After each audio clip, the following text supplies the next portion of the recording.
सर्दियों की एक धुंध भरी दिन मिर्जापुर जिले के छोटे से गांव सोनपुर में हर घर के दरवाजे जल्दी बंद हो चुके थे। गांव के बीचों बीच पास बैठे थे गांव के चार आदमी। लेकिन आज किसी के चेहरे पर मुस्कान नहीं थी, क्योंकि गांव का सबसे पुराना कुआं 3 दिन से लगातार लाल पानी दे रहा था। और सबसे डरावनी बात, जो भी आदमी रात के बाद उस कुएं के पास गया, वो अगली सुबह बीमार मिला। लो मुखिया जी, आपकी चाय। चाय देते हुए छोटू बोला। मुखिया हरिराम ने गहरी सांस ली। ऐसा पहले कभी नहीं हुआ। तभी वहां गांव का नया डॉक्टर अजय पहुंचा। क्या हुआ, सब लोग इतने परेशान क्यों हैं? रामू तुरंत बोला। डॉक्टर साहब, गांव में कुछ ठीक नहीं चल रहा। पहले कुएं का पानी खराब हुआ, फिर रात को हवेली से आवाजें आने लगी। और कल रात क्या? रामू की आवाज कांपने लगी। कल रात मैंने अपनी आंखों से देखा। कुएं के पास सफेद साड़ी में एक औरत खड़ी थी। कुछ देर के लिए वहां पूरी खामोशी छा गई। डॉक्टर अजय हल्का सा हंसा। तुम लोगों का वहम है, कोई बीमारी फैली होगी पानी में। मुखिया धीरे से बोला।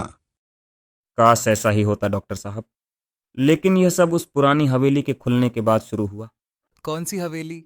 मुखिया ने गांव के पीछे पहाड़ी की ओर इशारा किया। धुंध के बीच एक टूटी हुई हवेली दिखाई दे रही थी। 20 साल से बंद थी वो जगह। 2 दिन पहले अचानक उसका दरवाजा खुला मिला। तभी डॉक्टर अजय ने बोला। ठीक है, मैं खुद जाकर देखता हूँ। अभी? हाँ, अभी। रामू डर गया। डॉक्टर साहब, रात होने वाली है। लेकिन अजय नहीं माना। आखिरकार मुखिया, रामू और डॉक्टर अजय तीनों हवेली की तरफ निकल पड़े। जैसे जैसे वो लोग आगे बढ़ रहे थे, ठंडी हवा और तेज होती जा रही थी। चारों तरफ घना कोहरा था और अजीब बात, पूरा रास्ता बिल्कुल शांत था। ना कोई कुत्ते की आवाज, ना कोई झींगुर, बस उनके कदमों की आवाज।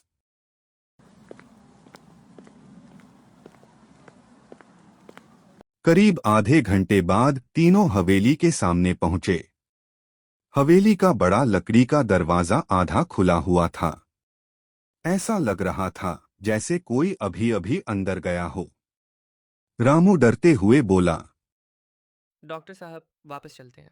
तभी अंदर से किसी औरत के गाने की धीमी आवाज आने लगी।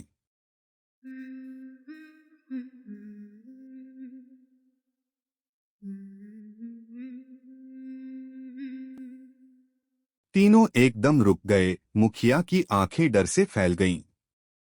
यही आवाज हर रात सुनाई देती है। डॉक्टर अजय हिम्मत करके अंदर गया। अंदर पूरा अंधेरा था, दीवारों पर जाले लगे थे और फर्श पर गीले पैरों के निशान बने हुए थे, जो सीधा ऊपर की मंजिल की तरफ जा रहे थे। तभी ऊपर से किसी चीज के गिरने की जोरदार आवाज आई। रामू डरकर चिल्लाया, कौन है वहां?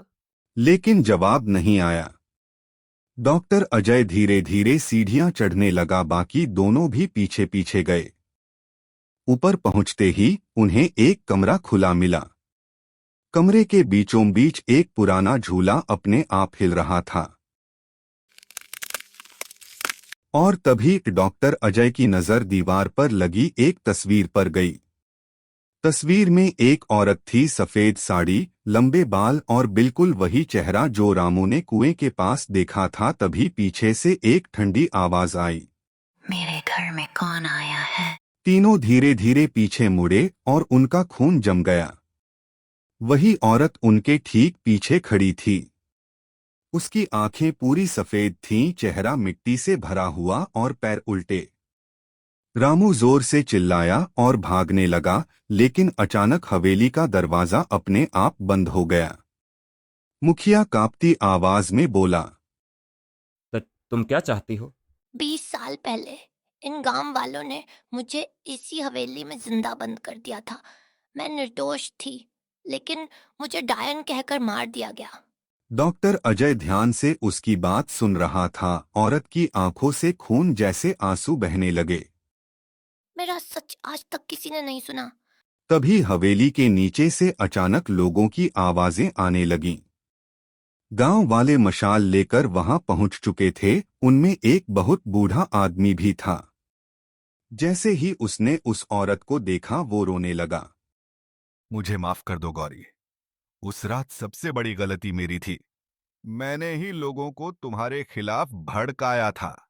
पूरा माहौल अचानक शांत हो गया। औरत धीरे धीरे बूढ़े आदमी के पास आई, कुछ पल तक उसे देखती रही। फिर उसका चेहरा बदलने लगा, गुस्सा धीरे धीरे दर्द में बदल गया। सच बोलने में तुम्हें 20 साल लग गए। यह कहकर उसने हवेली की खिड़की की तरफ देखा। बाहर सुबह होने लगी थी। पहली सूरज की किरण हवेली के अंदर आई और उसी के साथ गौरी की आत्मा धुएं की तरह हवा में गायब हो गई। उस दिन के बाद कुएं का पानी फिर कभी लाल नहीं हुआ और गांव वालों ने उस हवेली को हमेशा के लिए बंद कर दिया। लेकिन आज भी सर्दियों की धुंध भरी रातों में उस हवेली से झूले की आवाज जरूर आती है।